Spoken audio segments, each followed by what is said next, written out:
Alright guys, Seth from Corona Jiu-Jitsu presents Just the Tips. Today we're going to go over the diamond guard.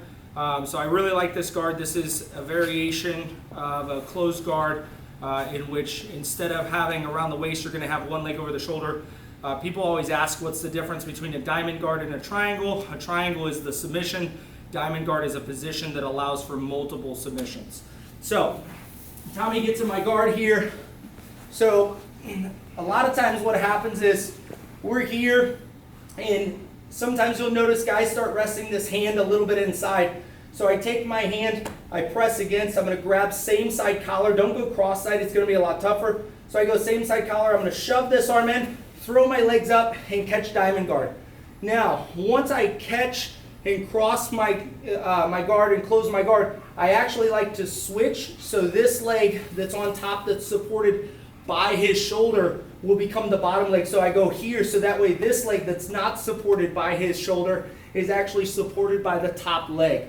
So again, we come in, I'm here, I press in, pushing this out, throwing my legs up, pulling down, and then from here I'll switch my feet just like so.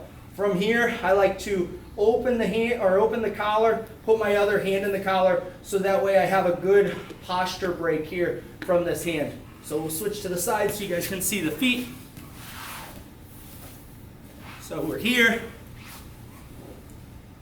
He's holding my hip, the elbow's close in, so I shove, lift my hips up and catch. Once I'm here, I switch and go here so that way this leg is supported by this foot, so I'm holding well. Now from here I go hand in the collar. Now once I go hand in the collar, there is an order of operations that I have here. First thing is this arm. I don't want it bothering me in my progression of this attack.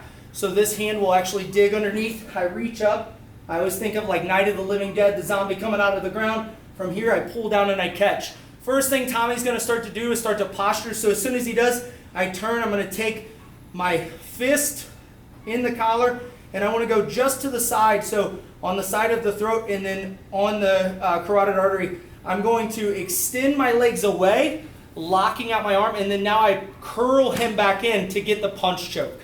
So a slightly different angle. Here you go. So grab, shove, throw my legs up, switch, hand in the collar, dig for this, crunch, and pull down. He starts to posture up. I straighten my arm, straighten my legs, punch in, and then now I'm going to pull my legs into myself. Okay, so that's part one.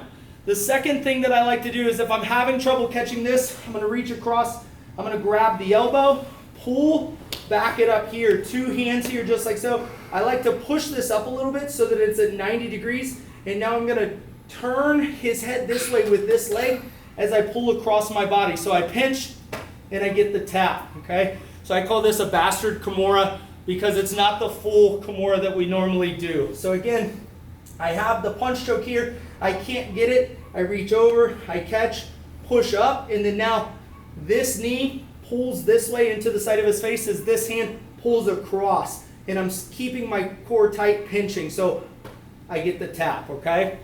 So there's two attacks that I like to do. And of course from there, you can go right into the triangle, omoplata, all of that stuff.